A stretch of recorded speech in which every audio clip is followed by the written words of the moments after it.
Welcome to Tech at Lunch, the podcast that satisfies your hunger for all things tech while you enjoy your midday meal. So grab your sandwich, tune in, and let's dig in. Away we go. Hello, I'm Nick. Hey, I'm John.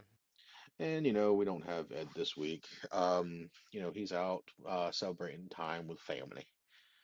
So, this week we're gonna kind of focus in on some more of the scanning stuff, and we're really gonna get into scanning applications, say across industry.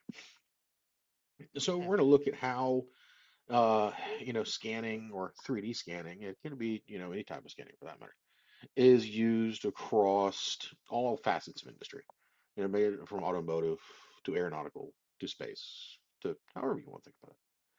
So, on that, what are you thinking?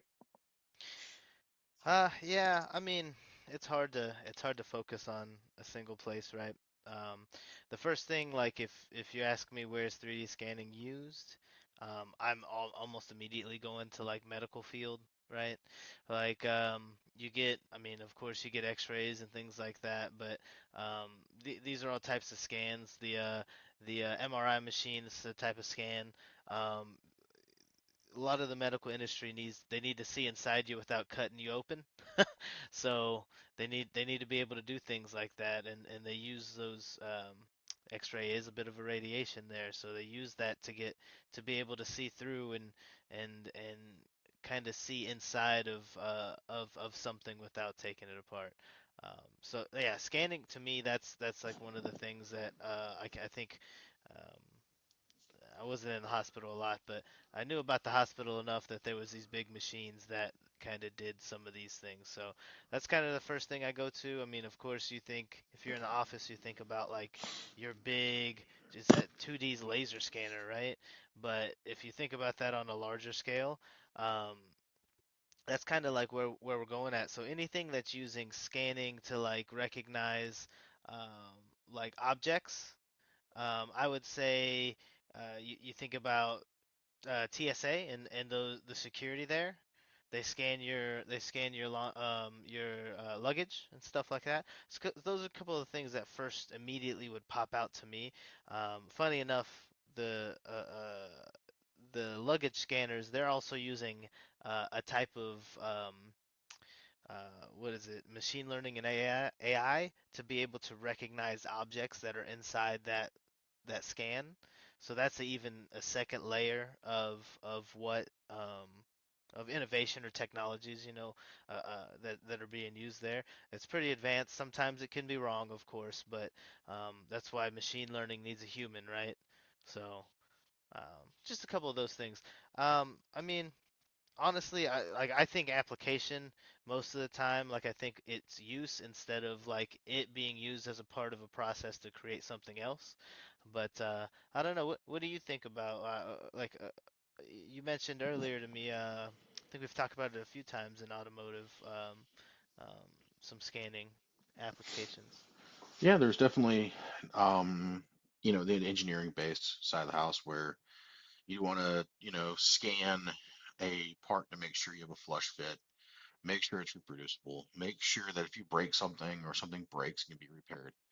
Um, you have SEMA, for instance. SEMA brings in part of SEMA Garage and brings in all these parts and pieces and vehicles and scans them with a Faro arm. Then they take that Faro arm data and they make it available to each one of their members so they can use it for product design based on your your CAD, software. You brought up a lot of stuff with Homeland Security, which Hmm. my background comes from that world. Um, think about the when you start talking about the actual people scanners in the airport. The actual people scanners in the airport are able to, see through material, and it's targeting, certain material that is used to make, explosives, weapons, or whatever. Main reason why you can't go on one of those machines when you have a pacemaker or any type of metal because it'll pick it up and give you a false reading. It also does flag uh, potential hotspots, for further investigation, that is. And then you start having a lot of times now where they're using ground penetration radar to map voids. They're mapping voids in the air and the ground and stuff like that. And sometimes you have, where they're using them for like explosive ordnance disposal, and they're looking to see if there is, possible ordnance in the ground, if there's a cavern or something like that that they're looking for. Hmm. You see a lot of it now in a lot of the archaeology when it comes down to like Egypt and stuff like that. So you could tell if a bomb has exploded, is a dud, or um, Pretty I guess much. what stage of the bomb? Yeah. Oh wow. I mean, Yeah, it's I pretty much buried where it's at. They will scan it to see what parts are in it. okay. And oh well, that makes sense. I mean, a lot of the AI and the scans and stuff like that, it kind of it needs the human touch, but it's still it's more than you could see with your own eyes, right? Like you would need some type of assistance to be able to see that, or you're gonna go into a situation where you don't want to be in, right? So, Right. I mean, yeah, there's a whole bunch of applications of scanning um, in I would say a lot of aeronautics as well. I mean, we talk aeronautics or aerospace, honestly, because they're both kind of combined together, right? But the most recent Moonlander did use a AI and some kind of scanning to scan the surface of the moon to try and land. This is also another example of it probably needed a little bit of a human touch. That's how we landed the first time. Yeah, um, true. so yeah, I mean, Neil Armstrong needed to land on the moon manually. We showed exactly, we're kind of unfortunately at the same place, but with more fancy or gadgets and gizmos. But we still kind of need to have a human's touch to be able to land that. So Yeah, it makes it's it the very curious. anti-cratering technology. Yeah. It makes me curious for the Artemis missions, Ooh, yeah, that's gonna be a fun one right? because they're Because supposed to map yeah, everything. This this feels, I mean, they're definitely going to be a whole lot more prepared for the Artemis mission because they're going to do a loop around the moon. Artemis 2 hasn't even launched. Artemis 3 is going to come through. And this, for anybody who doesn't know, is NASA's next attempt at a moon landing and putting some people on the moon. So it's pretty groundbreaking. It's been 50 years since we've done it. Um, should be easy, but it's been 50 years since we've done it, so Right. It, it's it scary. it's the one thing that kind of makes me wonder is mapping the dark side of the moon. Usually when we start doing scanning and stuff like that, we're really worried about refractory, something coming back. Yeah. If we're scanning the dark side of the moon, there's nothing there to reflect. There's no daylight, which may make it easier. Um, It's tough. I think it's got to use a couple of different scans. I and think there's still got to be some type of temperature, huh? Right? yeah, and thing is, the scanners sometimes don't like grays and whites and stuff like that. So Oh yeah, you that's fair. not like we could put a coating on the moon to help with the scanning. It's kind of built in, Yeah. People would then complain that you're polluting the atmosphere. and it's not our atmosphere neither. That's what they're Yeah, complaining right. about the most. Go figure. So, I mean, to be honest with you, it makes sense. I think we're gonna do a very good scan of it. If you like, you're absolutely right. LiDAR is low light detection. So the reason the dark side of the moon is dark, and for anybody who's curious who doesn't know about it, it's how it rotates around Earth in correspondence with how the Earth is rotating and orbiting around the sun. It always manages to stay on the dark side. There's not going to be um, too many chances. I bet the sun will hit it a couple times, but you think about how fast it spins, it doesn't spin. Right. So yeah, it's tough. It's about those two orbits and how those times correspond, which means there's a not really a um cyclical well, no, there's a cyclical pattern, but it's like the waxing and waning crescents, things like that. Mm. But you still there's still the dark side of the moon is away from us, so It should get interesting. curious. I'm curious. Yeah, that'd be something that I would want to kind of see more of, because I know we're doing this Parker Solar Probe, and that's using a different type of scanning, not like 3D scanning of the environment. It's got a whole bunch of other sensors and things like that to take measurements and recordings at the sun, which by the way is a couple million degrees easily. Oh yeah. Um, I don't know, man. I don't know how I Something don't know about a how they made burning something last star, that. Yeah, right.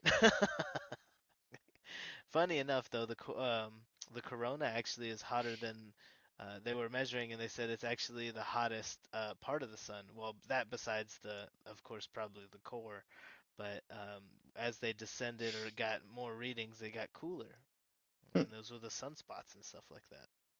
And which is funny because the solar flares is what wreaks holy havoc Hmm. on everything. Oh yeah.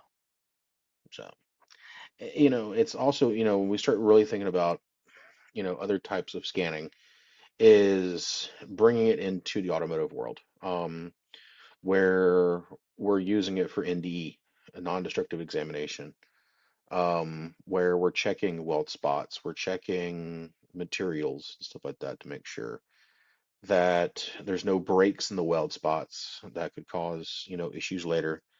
Um, and no Boeing, this does not help you with bolts. Um, You so still have to tighten them. yeah, yeah, it won't tell you if they're tight or not. Just throwing that out there. Um, but NDE is used in all facets of production, not just automotive.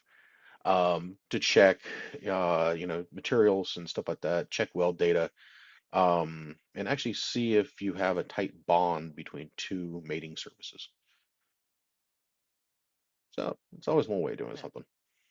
Yeah, one thing I will say about the Boeing situation, I know it's something to like think about. It's difficult well, you can torque it the first time, but the specification has to be so perfect to think about vibrations. Like vibrations will, and while flying, if you get turbulence and things like that, can take bolts and loosen them off. So, I mean, the situation that they found there is definitely very different. The door plugs is something that should probably even be checked more often. Mhm. But then it leaves the question: is it like a quality upkeep, or is it an initial quality issue, right? Right. I can agree with Um, that. so, but that's just that'll be all I kind of go on that rabbit hole, because And, it just makes you think. Because what if there was a way to scan, you could, I don't know, scan a plane when it like docks, and I don't know, check the bolts, something like that. I don't know. yeah, and if you think about it, if you can scan the structure before and then at every interval, um, maintenance interval, Hmm. you can see if things have expanded, contracted, became oblong due to over torquing, um, or had compression issues. If you think about it, we're talking about aluminum here. Aluminum in itself work hardens, so things break. Um, Also, aluminum, it is also, and inherently it kind of expands and contracts within itself, and can be easily, bored out if it's, over tightened or something like that. Right. So, if you can use a scan to scan an airplane and say, okay, cool, this is what your fixture looks like, at build. Here's your fixture at first interval maintenance. Let's compare these two. Are they off or not?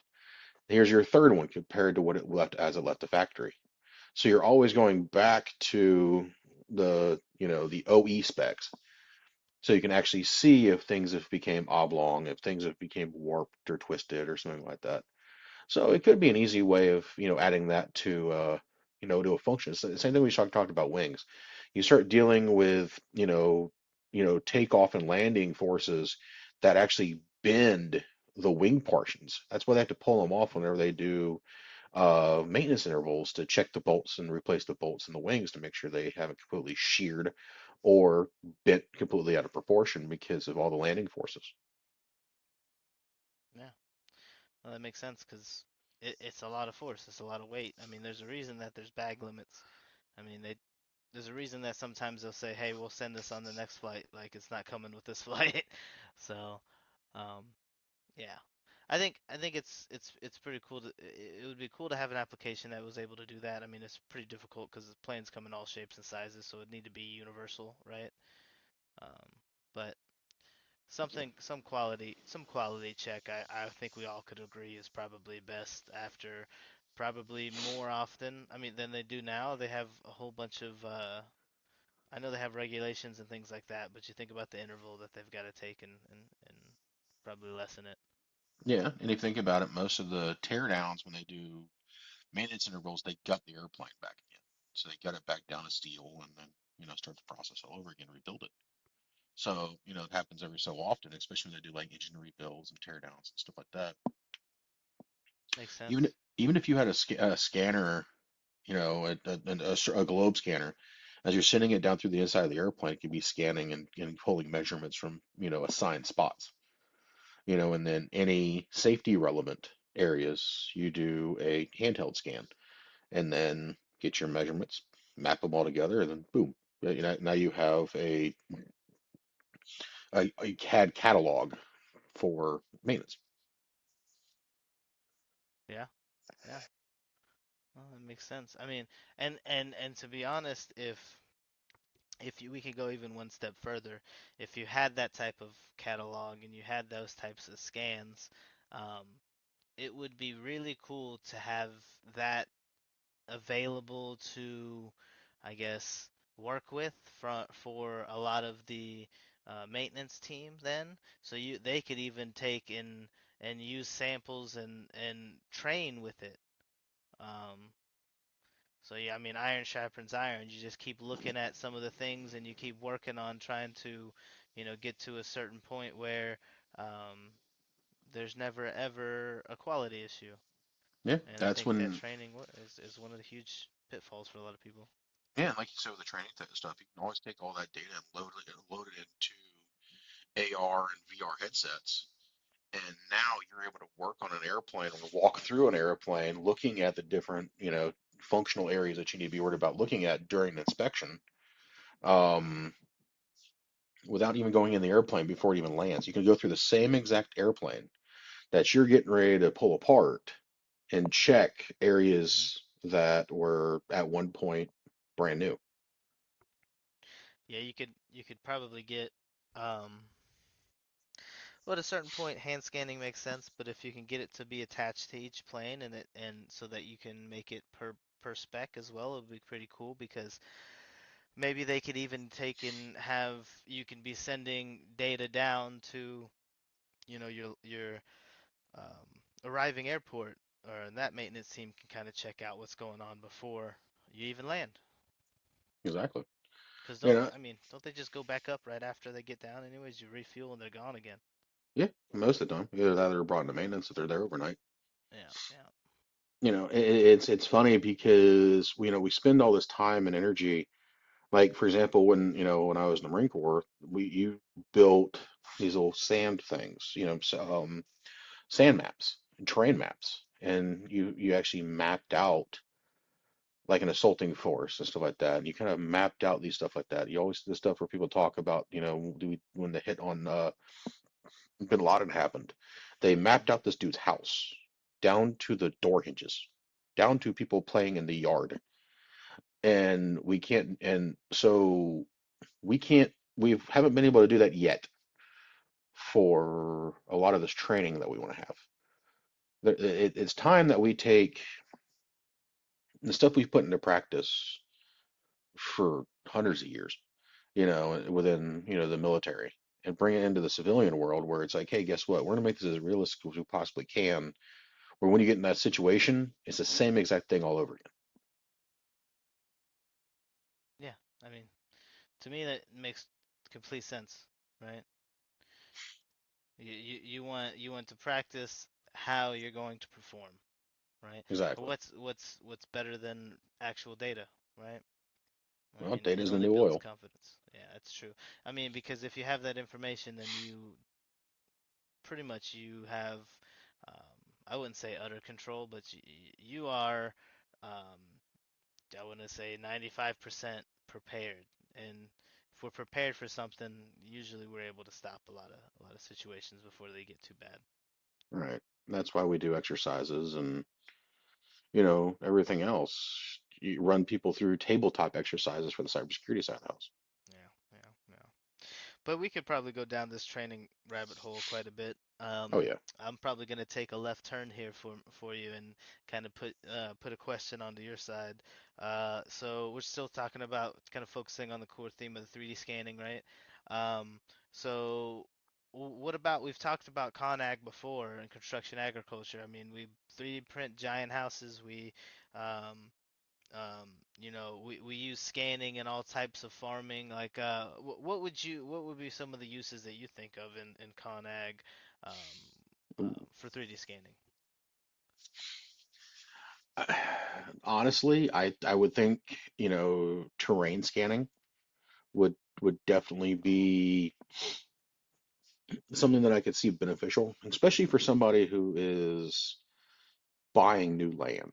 They can, have a company go out and do an ag scan of their property, scan it from front to back, back to front, and actually give you a terrain map.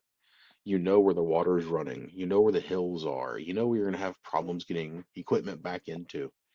So, they know their worth of the property before they even farm it. I think that, aerial scanning of properties is probably one of the biggest innovations in ConAg, Hmm. outside of the, I guess you could say outside the concrete 3D printer. Right, What do you think? right. I mean, honestly, so I'm thinking about it as part of the process. I've been kind of trying to force myself to think about that, as opposed to being the like the thing that's performing and everyone's focused on. You kind of touched the point that I was like thinking about. You kind of took it at a different angle. I didn't realize or think about terrain scanning to see what soil's like or something like that. I mean, you could probably only look to a certain point of topsoil, but if you have some type of scanner, drone or plane or something, you could with a bit more of a penetrating scan, that you could see a little bit more into the consistency. That's a crazy idea that um, it just makes economical sense, right? Why plant something before I know that this is going to be, you know, a fruitful harvest, right? I don't want to waste my seed. Maybe I go with a different plant that can do with less water. It doesn't look damp. Things like that. That's a great idea. For me, I'm thinking about the guy in the tractor and what his life's like in that tractor, how much that, like we talked about it a while back with John Deere and their firmware debacle. Um, um, they needing like a guy with a laptop to come fix your tractor when you can't even you can't work on it yourself. You know what the problem is, but the firmware is what's the problem. So um, I'm thinking about him scanning his field, being able to plot out a course, being able to use his tractor to harvest, to plant, whatever the case may be. Um, but to be the human manual emergency stop, for lack of a better term, right? He could say, "Oh, hold on, somebody's in my field. I need to stop." You don't really want to just they're giant machines. Let those things go free without anybody able to kind of pull a cord and stop them in their tracks. So I think his life is a whole bunch easier, and it probably is a lot more efficient, right? Um, but yeah, scanning in that sense. I really don't have too many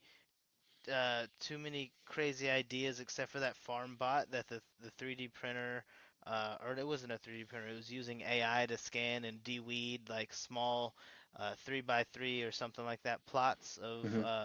potting soil or things like that, planters. Yeah. Uh, but if you could do something like that with a large scale and make it modular, I mean, I think the efficiency is the goal and sustainability as well. And you could stack those on top of each other if you can get a certain plant to grow without as much sunlight. And now you've got a farm tower, which takes less land, less of a Yeah. footprint, so feeds more people. And speaking of the Con Ag stuff, I saw something, the other day. It's a John Deere product, don't get me wrong, and it's part of. I saw it on YouTube. They were talking about, farming this dude's land, and it was a combine. This combine has sensors in it that when you map it out, is via GPS, and you map out your property lines, and you pretty much hit a button. You say go.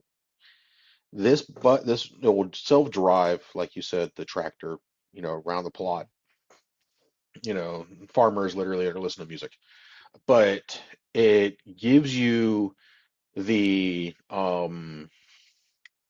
makeup of the corn that you're bringing in, and tells you, okay, cool, you've taken in this amount of this type of product, this amount of this type of product, and you can actually figure out your yield while this combine's going through the cornfields.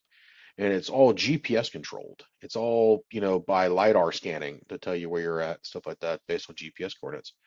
So, the amount of technology and, not just scanning technology, GPS technology, GPS triangulation that they're putting into those machines, and especially into the hardware, is absolutely insane. It's what I call farm tech. You've gone from being the farmer that everybody thinks about to being the high tech farmer, to being a farmer who is now a sysadmin, Yeah. you Yeah, know. he's just hanging out, making sure nothing goes crazy. And if Right, something goes crazy, he can hit the button to say, "Oh God, please stop." right. Yeah. It's finally time for, the computer nerds to get into farming. Yeah, yeah. I just think about the farmer who's been doing it for 40 years and you got a new tractor and he's like calling for help and they send out a maintenance they get a maintenance technician out to you and it's just like a nerd with his laptop coming out and he's like, "Oh no." Do pocket protector and freaking a little bit of suspenders. It looks like you sent me an accountant. What are you doing? You sent me Urkel. Yeah, he just comes in with the USB drive, plugs it in, and he downloads the firmware, and you're good. Yeah, it's crazy. It's like we've talked about with the, manufacturing facilities. We've gone away from the date of the wrench banger. Hmm. We have headed to the world of everybody's a computer tech. Yeah, Scary, but true. I've I seen mean, some of these people with computers. the more um the more one you are with your computer, the more connected you are to the internet. It's the more connected you are with the rest of reality and connected you are to the entire like everybody who has access to the internet's knowledge, for better or for worse, of course. Some have Yeah, more knowledge, some have less, some have incorrect knowledge, some have correct knowledge. Please vet your sources. But at the end of the day, if you have the computer, if you could use the computer and make it like do what you want it to, like you're just it's that much better a tool than a notebook and a piece of paper, but can be used. I mean, you could be as good with a notebook and a pen than um, a computer, but it just makes everything instantaneous almost. right. It's funny that, you know, years ago we sent a man to the moon with even just as an orbit for the first time with a piece of paper, a pencil, and a slide ruler. Mhm. And they said, cool, figure it out. Now we fix $1 million equipment with an HP, Mhm. Mhm. and you leave the wrench at home because you might not need it. And, the one thing that, kind of, and I know we're diving off topic here, but it worries me, is that I hope that the guys they send out to repair some of this equipment, even though they are the nerds of the farming generation, that that they know how to actually work on the equipment and just not on the software. Yeah. And don't force these farmers who have work to do and money to make to have to call somebody else out to fix it. Yep. But that's a different rant for a totally different time. Well, it just makes too much sense for corporate America, you know? Yeah, that is true. Very true. But Valid point. it makes sense. If you if I mean we all hear about hunger and things like that, and trying to be able to produce more, give more, make things cheaper. If you can make more of this product, you think about the materials, the resources. If I could make more wheat, then I could make um, more things from wheat, right? I could make more of the products that need to be processed endlessly, right? So it just makes food more abundantly available to the population as well. So it's just good for humanity. But if we could make it easier for the farmer, I mean, I'm not saying that we give them all the money, but we need to line their pocket a little bit. I mean, they're doing a lot of hard work to make sure that a lot of people get fed. So. So now I'm going to propose a question. Mhm. What industry do you think that has not been, I guess you'd say, massaged or at least been impacted in a way it should be by scanning and stuff like that? So you mean something that hasn't done well enough from scanning? Or some one that hasn't been, I guess you'd say, massaged enough, or one that we haven't seen scanning impact yet that it probably should. Man, it's hard for me not to think about like dentistry and stuff like that. Because like there's probably many more applications. Um, that's one thing. I think about one of our coworkers had got Invisaligns, and they had to do probably they did some type of molding of his teeth. But if you could scan, then you can make Invisaligns endlessly, right? Um, it makes sense to me. But oh man, I think I lost it. There's a few things. It's just so many things that scanning touches. Like if it's got 3D rendering or 3D sculpture. Oh, here it is. AR and retail. Um, how much of an innovation was it when Amazon added the see it in your room feature, right? That means that they needed to scan that into their system or create some type of file to be able to implement in your room in almost the precise dimensions of that item so that you could say, oh, maybe this couch doesn't fit in my house. I can't get this through the door probably. It's a little bit bigger than I thought. I thought it was a couple pieces. Stuff like that. You can see if it fits. You can see if it makes sense. You can see if it even looks good. Retail stores are starting to, right now it just started with pictures and stuff like that, but they're starting to go to that kind of idea whenever they make their online shop. What does it look like in my house? Because they want you to see what it looks like so you can purchase with confidence. And I think that's a lot of the issue with some of the hesitation purchases or non-purchases, I should say.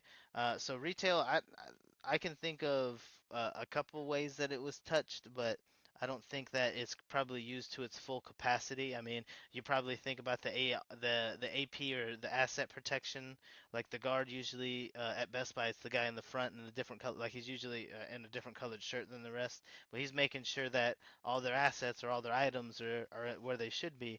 And that person having some type of scanner or cameras around and some communication are able to stop a lot of theft. Now, right now we're also going through a huge organized crime kind of ordeal in many places in America. But at the end of the day, we've got to be able to use some of this type of scanning a little bit better to see some things, and I think we're progressing enough to get to a point where it's like that. But it's probably very expensive, which is why it doesn't get implemented as much, right? And a lot of places, I think, don't allow facial scanning. A lot of people are upset about facial recognition and things like that. So a lot of those got outlawed by use from even the police and some of the retail places. So it's difficult to be able to control those things. But I think that that's a good use or a good application of scanning. It just is difficult to implement, you know? Definitely makes sense. I don't think I'd ever think of, There's got to be retail. something. Yeah. There's got to be some way. Right now they're operating off of magnets Eh, and sensors. yeah, well, there's, like Yeah. you said, who knows? The next thing you know, we'll implement the TSA at, some of these places, at least with their scanning, so you can actually see if somebody's walking out with something that wasn't paid for, or whatnot, you know. Or sooner or later, we'll go to, hey, everything's a hologram. Yeah, we'll bring it out from the back when you pay for it first. Right. Like Yeah. shoes. You get these No, that would $200 be a Jordans. Here, you yeah, can see it in the picture. If you want me to bring that out so you can try that on, I'll bring them out for you. I'm not going to put them out here right here in front of you. that'd be a cool. Yeah, that'd be a cool one. Another thing, uh, you got me thinking about shoes. Like you're thinking about holograms and stuff like that. What if I could scan your foot and make sure the shoe fits before you just pick the shoe and I scan your foot and I bring your size? We already know what it is or what it should be. Yeah, that would work. That would yeah make things so much quicker in a lot of situations. I mean, how many times do I mean, I worked in retail, so it was a lot more for me. They're like, "Oh yeah, can I get these fit differently? Can I get this certain size?" What if you didn't have to make that decision? I worked at Advanced Auto. I had the same problem with people trying to buy brake pads. That's true. That's true. I am personally one person who has bought incorrect parts for their car, so yeah, it'd be Yeah, nice to know in advance. yeah, I know the feeling. Or scan it and maybe somehow have a machine that can replicate it, right? Yeah, that too. It, it's like, when I think about that, when I think about that same question, I'm thinking the transportation industry. I'm thinking trucking. Okay. I'm thinking, shipping. Um, Oh Maybe not man, on the Maersk. Uh, but be careful. I'm thinking of the unused space we have in some of these Conex boxes, and some of these these tractors that are either unused or that can be used more efficiently based on weight requirements that need to happen. If you go in there and you scan the inside of a truck, you can actually see how you can lay out that truck for better packing. And now you don't have to send two trucks to one location. You send one truck that's packed better. Yeah. It's shipping optimization. Because, I also worked at Big Lots, and I can tell you every time we got our truck in, because I was on truck crew, that thing came in like not very good. And They we gotta weren't on the end of, unwrap everything. right, well, if that. Um, and we weren't at the end of the line either. So we were, I think, first, and had our own truck, our own dedicated truck. Hmm. And it was just a complete hodgepodge. Nothing was organized. Nothing in the truck was organized at all. And it's like there's so many things that can be done with these trucks to make them more organized, better use, get them in and out quicker because your pallets are organized. So you can just yank the pallets off and go. If you knew that your truck was showing up with this pallet organization, you can tell, okay, cool, I need two forklifts to clear this entire truck. Two forklifts and two pallet jacks, four men, and two and a set of forklifts. You can get that driver in and out of that dock faster, and then you can get your product onto your floors faster than what it would have been if it's like, hey, I got another truck coming because things weren't adequately put where they're supposed to be on this truck. Hmm. And also if you have parts that people are waiting for that are in the back of the truck, far end, you know how long it's going to take you to get that out. Yeah. Space optimization. Right, exactly. I mean, it's probably a lot better at analyzing um, depth and things like that. So, I mean, supply chain definitely needs the most kind of um, focus, and it needs the most uh, like innovation, because it's if you're getting your we can't make anything without the resources, right? So Right. if we don't have the resources here, we need to get them imported. So if I can make my supply chain more efficient, I can get my resources that much quicker. I can make the thing I want to make that much quicker. I can, use it, pass it on. It gets built into another thing, whatever the case may be. But if I'm able to get these products in quicker and more efficiently, then we don't have to ship as much. I mean, trains are getting ridiculously long, and cargo ships are already monstrosities. Giant boats. Um, so it would be nice to be able to kind of decrease that, but I know it's going to be difficult as we grow as a population to decrease any of those things. So that just means we need much more innovation. And that's where we get to, with that, like something like mine on demand. Like if we are having to do salt mining, sulfur mining, and stuff like that, why mine 24 by 7? If if you have if your supplier is saying, hey, guess what, I'm running low, go ahead and mine more. Why have more sitting on the side that you don't already need? I Hmm. understand the salt can't go bad. I get it. But the thing is, why only mine why mine more than you're going to consume in that short period of time? Yeah, I mean, there is a point to it as well, because if you're overdoing it, then you run out that much quicker, right? And you, the overuse of it, if something sits a little bit, some resources don't maintain their properties when they wait. So like if you're, you know, um, it adds process to the it adds time to your post processing afterwards. So if you, it gives it a lot more time for contaminants to get to it. If it sits off to the side, it gives a lot more time for things to go wrong. You know. Right. So And it's just stuff that, they can definitely work through and, scan through and stuff like that. It's like if you can get, say a deep penetrating radar and a scanner and go through what some of these, coal mines, you can see kind of, hey, how much is left? hmm Do we need to keep going? Do we need to go deeper? Do we need to have another mine? How much is left over? Do I need, and so you don't have to build these strip mines, where you take the entire top level of soil out. You're not, digging, man-made lakes. yeah, I mean we have to do it for lithium. It's Yeah, tough. So it might make things a lot easier, because these metals have certain densities, and right. you can scan for them. You can so you can use scanning to see what these where these metals are at a little bit easier, and then you can know how much of it you need if you're scanning where you're producing. So Exactly. yeah, But, you know, who knows? We'll I see. also yeah, it's tough. It's tough. I wanted to kind of bring something up that I didn't really talk as much about earlier. I said medical and scanning and things like that.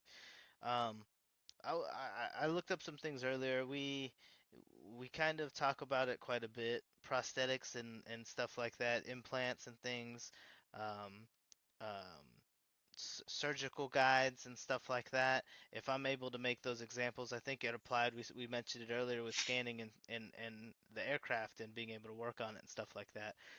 Scanning a person and being able to see that, that's something that's very useful.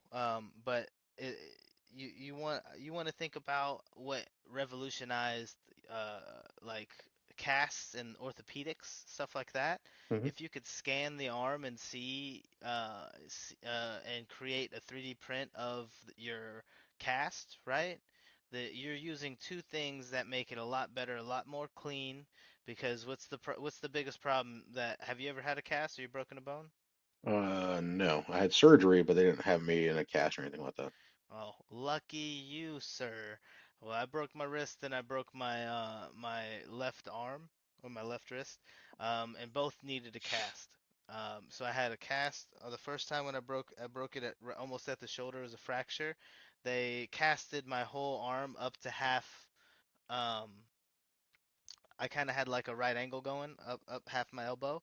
Mm, Um, that was terrible, by the way, not moving your arm for a long time. But the hygiene of it was kind of the worst part for me. It's cloth and things like that. Of course, it hardens, but after so long, you need to be able to wash that out or clean it, right? But you couldn't do that. Otherwise, it would sit there and um, it would get nasty. If you could 3D print something that was a little bit better to be in the shower and still maintain structure, how game changing would that be for me? I mean, I had to wrap it in wrap it in like plastic wrap every time, or put a trash bag on my left arm when I wanted to go take a shower. yeah, Pain. and I think that's where we start getting into, plastics and material science also, and you Oh start yeah, getting into the what is it, hydro or the medical grade printing, where they don't absorb or deabsorb any chemicals or smells or right. anything like that. You get into like implants and stuff like that. So like, what if we hear about this all the time. Someone gets a steel plate put in somewhere. Maybe like you have steel plate bolting your some of your bones together. We saw it at last year's Rapid. There was I think a company making like 3D printing the structure of the skull so that when you could surgically have an implant to where it would form the rest of your head there, right? Yeah, Um, so scanning and printing, a lot of the times, probably in industry going forward, are going to come hand in hand, right? yeah, because Forum Labs is also the one who had the one that you're talking about is Forum Labs, and Forum Labs Hmm. has a resin that they can use for um like cranial implants and stuff like that, like I think they cranial called, mesh. what was it, biocompatible, Yeah, something like right? that. It's crazy. Um, I might be wrong, but sounds right. Biocompatible. Yeah, I mean, what about like even scanning your teeth and 3D printing a crown for you? Like that's so much more useful than the current process, which is they're molding it as they go, right? Yeah, I can see that. So, yeah, and it probably helps with efficiency and even showing you what's happening to your teeth or anything like that. So, It- I don't know, seeing is believing for me. It's like the 3D scanned ultrasounds now. Hmm. So they can technically see the baby in 3D before the baby is in 3D. Yeah. Yeah. So, I guess you'd see it before you get it or something like that, or it's like a see-through package. Um, Yeah. so I don't know. It's I pretty know cool. some family members who had that done, so it's Yeah, weird. it's pretty cool. I mean, it's innovative to think about. We're always talking about scan this thing or scan this engine part or scan this plane part or scan this like automotive or tool or whatever, this model, but we're not thinking about like scanning a person and doing and using it that way. I mean, there's a reason why we're not doctors. We didn't go in that direction, right? Right. We're curious about the machine more than the person. Yeah, true. Yeah, I mean to an extent, but it's something that um, it's something that we can do and we've done for, a couple decades now, right? And, Which is impressive in and of itself. and it makes cadavers like, they do a lot of training on cadavers. People who donate themselves to science for use in God knows what. Um, Hmm. but with scanning, you kind of remove the need for people to donate themselves. You know, it's kind of when it goes, the dude next thing you know it, your entire body is now on display in some museum, and all you are is a skeleton. Or it's a skin removed thing. No, let's just put that into freaking AR and we'll call it good from there. Gonna say that's some nightmare fuel right there. Right. Yeah, but it's in a museum someplace. Yeah, right. They told me this was the wax museum. Yeah, definitely not. No, but yeah, no. If you could have your scan input and it saves your physical self at that moment in time, I think that's a pretty cool thing to have. I mean, with your scanner, we're gonna eventually scan each other. I'm gonna ask for it. So, um, See if we can finally get you the print that you were hoping for from Rapid. yeah, I'll even put my shirt on, the Volcanara shirt as well, just to make sure it's the same. Like, I'll have to order this, one of the little tabletop things. we can make one, or I'll just slowly spin in place. Chop your feet, chop your feet, chop your Right. Quick feet, quick feet. But yeah, no, I think that it would be cool to scan, and I think it's a fantastic idea. I think it's used quite a bit in the medical industry. Um, and I think that the medical industry might have been one of the first ones to use it at the scale that it's using it now. Um, but yeah, dental and farming, all these other industries, they benefited from the 3D scanner. We're just now getting to a consumable or a consumer size, like just the scanner. Most of the time, it's built into a lot of other machines. Right. And Um, I think we're also finally seeing it move into the museum and artifactory side of the house where people are using it to, catalog historical talk, items and I was gonna historical say, yeah. areas. We talked about reverse engineering a while back, and that's something too. Is like you can reverse engineer Leonardo's um, inventions, right? Da Yeah. Vinci's inventions. Even Tesla, if you're crazy enough.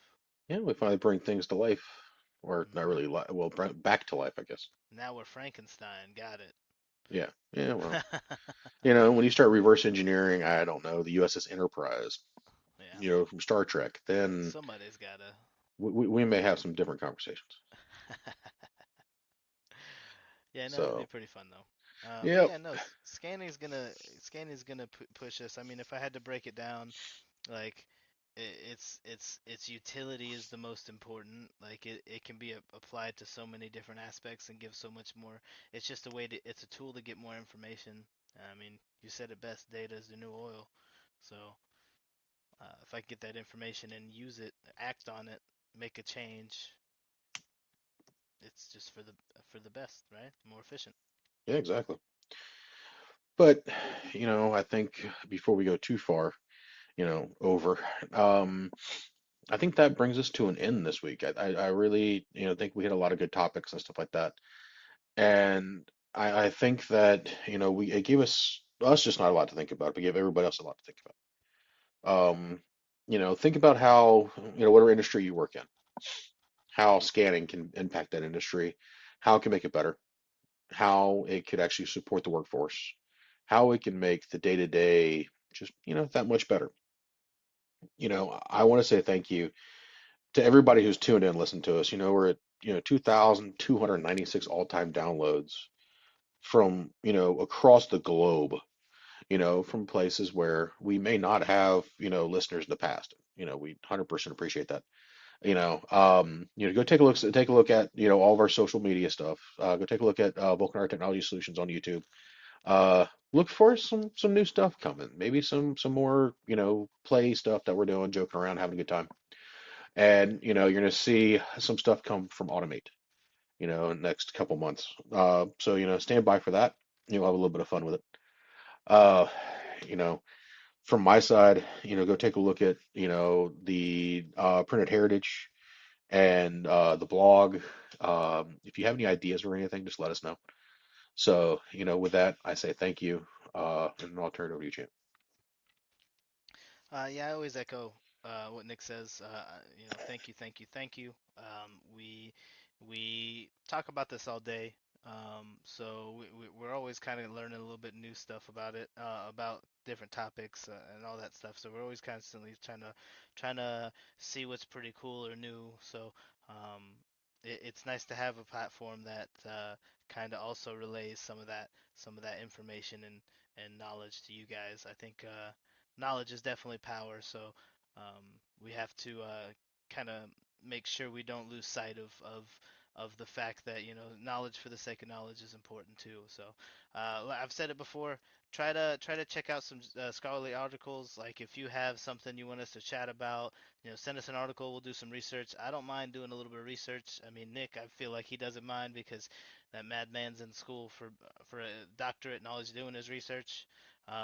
So yeah, we definitely wouldn't mind. Check out Printed Heritage and Vulcanar.com, the blog, things like that. And yeah, reach out if you want if you're interested in anything or have anything you want us to chat about. You don't even have to input. If you want us to focus on it, use it as a topic, totally fine. But yeah, I think scanning's it's pretty cool, and I think we'll have a few more topics that we'll keep kind of touching this side of the house. But yeah, stay tuned for what comes next. All right, y'all. Have a good one. Take care. That's all for this episode of Tech at Lunch. Thanks for tuning in and joining us for this tech-filled lunch break. We hope you enjoy the show, and don't forget to subscribe on all channels. And also, you can find us on YouTube under Vulcanar Technology Solutions. And join us for our next episode, which gets published every Wednesday at 8 a.m. All right, y'all. Have a good one. See you later.